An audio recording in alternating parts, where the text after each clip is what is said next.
I got me one of those rascals.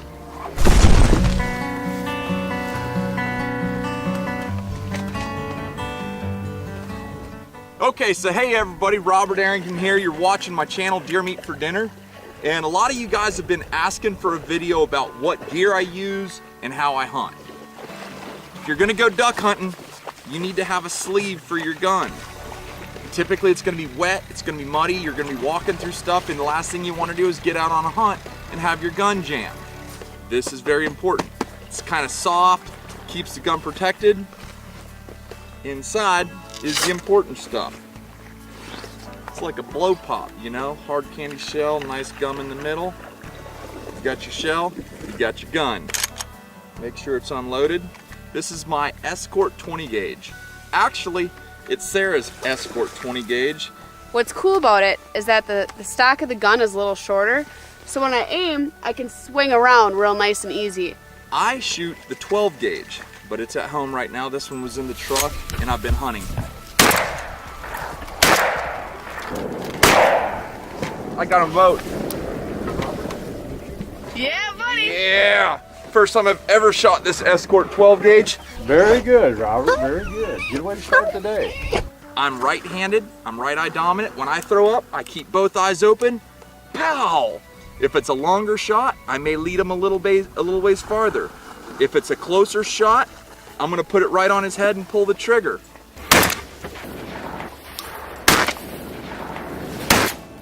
Works every single time. Well, almost every single time. Now, so it's affordable, it fits, and it performs. Escort, Legacy Sports International, check them out.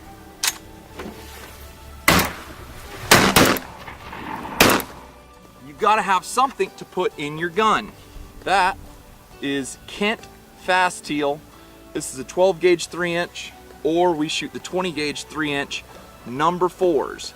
I like the number 4s. It's great for ducks like pintails, whistling ducks, mallards, teals. It's a great all around shot, okay? Typically we're shooting birds that are decoying. They're within 40 yards. This number 4 Fast Teal by Kent works awesome. They never jam, and they work great. Check this out, 3 birds with 1 shot. Oh, I killed 3 with 1 shot! Holy crap!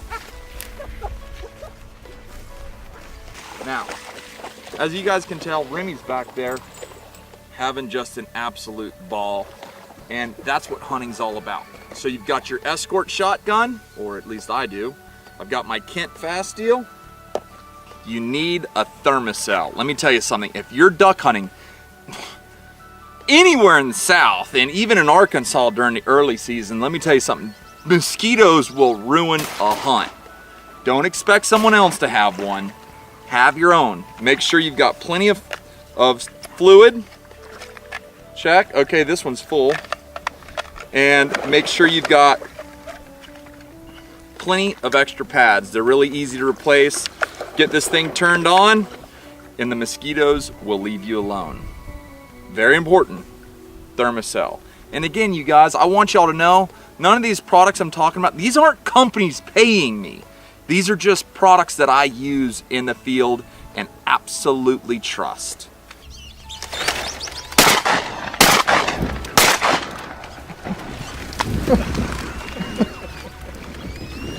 This is just insane. Now you gotta have decoys. These are my green headgear teals. I got a dozen blue wings and a dozen green wings. This is the only way to do decoys. This is the Texas rig. And if you guys are looking for any waterfowling equipment, steel shot, decoys, waders, camo, whatever, check out Sportsman Specialties, Fellsmere, Florida. Talk to Chris, Andy, or Jeff. Let's say you're going to a hotel. You want that hotel to fit your livelihood. I act like mallards are like partying 21-year-olds. They talk a lot, they're making a lot of commotion, they're swimming around, they're quacking at everybody, they're having a good time. Therefore, that's how you would call them. You put decoys out, maybe a mojo if you're in the timber, or early morning, have a lot of decoys, have some bubblers going on, you have a lot of movement because that's what's gonna draw them in, okay? Okay, so I wanna talk specifically about the black belly whistling duck. It's a duck I've been hunting a lot lately and really trying to learn about. Take it.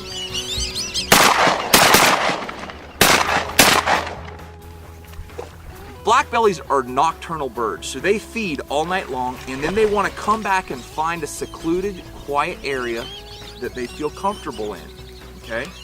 If your teals are getting a lot of pressure in an area, they want to look for a quiet, isolated area that they feel safe in. Now, if you put out a spread for whistling ducks, you don't want to put big ducks that are going to quack, run around, and make a lot of commotion because think of it this way. Let's say you're on a trip, you're going somewhere, and you're tired, you want to get some sleep. Well, you're not looking for a hotel that's having a monster party. You're looking for a hotel that's got some people in it, so you know it's safe, and it's nice and quiet. That's what whistling ducks are looking for. So whenever I put up my spread, I don't have any mojos, no movement, just a handful, maybe 1 or 2 dozen teals in one little area, and I don't want any movement. Never quack. If those whistling ducks are coming around, never quack, because that would be like you being super tired, wanting to get some sleep, pulling up into a hotel, and there's a bunch of people running around like, you, let's party, what's up, shots tonight. You'd be like, probably not where I want to lay my head down. Whistling ducks are the same way. So if you're hunting them, they're coming in, don't quack, very little movement, just give them an area, whistle at them a little bit.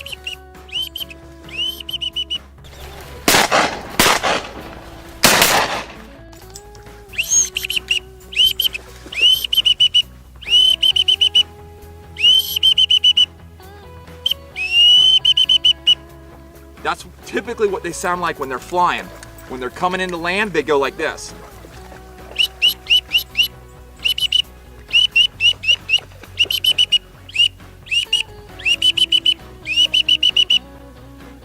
Once they're already landed and they're talking to birds in the air, they just go.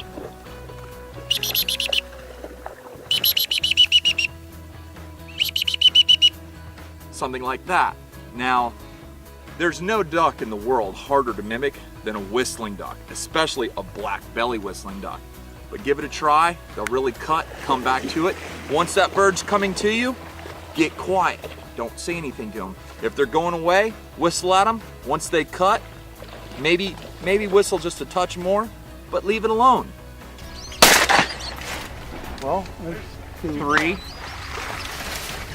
This is Sarah's pink tradition call.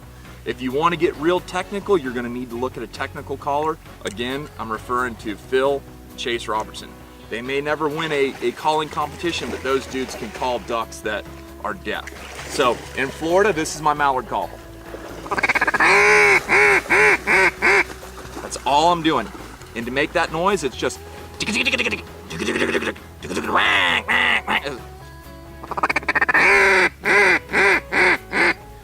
that's if I'm in shallow water. If I'm in deeper water where those birds just want to land and it's no feeding, it's just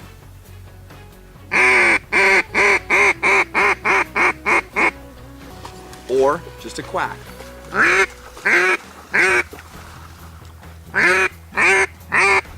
And that's just a hen sitting on the water. If I want to call a drake, take a whistle like this, just a whistle, put my finger in the end of it and just go do it, do it, do it.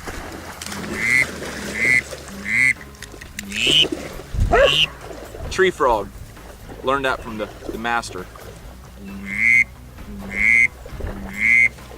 Drake.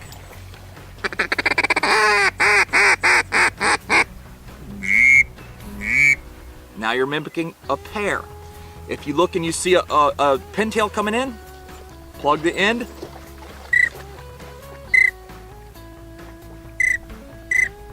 Pintail call.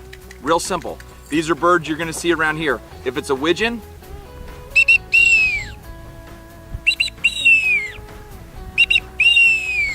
widgeon call. I'm not the best at that, but whatever. That's just you know, a little quick tutorial on calling. And Put that back in there. And that's it. So you gotta find an area that you can hunt. Do some scouting, figure out the birds. Sit there without a gun and listen to them. How are they talking to one another? How is that bird talking to another bird that's flying by? Spend some time in the outdoors. And again, I'm not a purist. I shoot a shotgun the way it works for me. If you need to close one eye to stay on it, fine. I will tell you this, check out the Burris Speed Bead.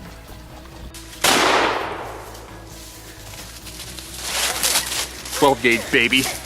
Burris Speed Bead.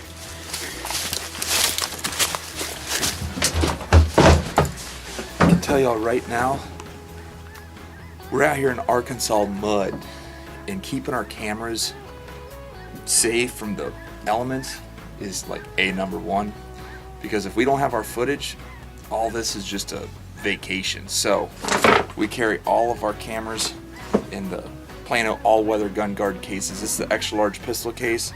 We keep all our still cameras and small video cameras in them. The ducks are just raining in here, but it's time to go home.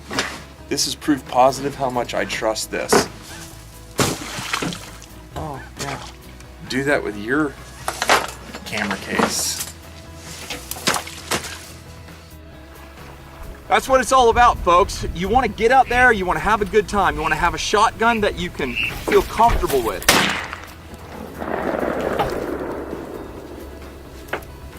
That one ain't going home. You want to be shooting shells that you know are going to perform. You don't want to get out there having a great hunt shooting shells that are going to jam or not perform.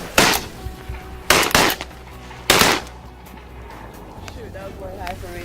I aimed at the first one and then you shot and dropped it and I was like, oh, I should the second one way up there. I'm not Phil Robertson, I'm not Jace Robertson, I'm not one of these guys that's the best in the world. I've just got some really good land where there's plenty of ducks. And when you come duck hunting with me, it's about having a good time and taking home some nice ducks.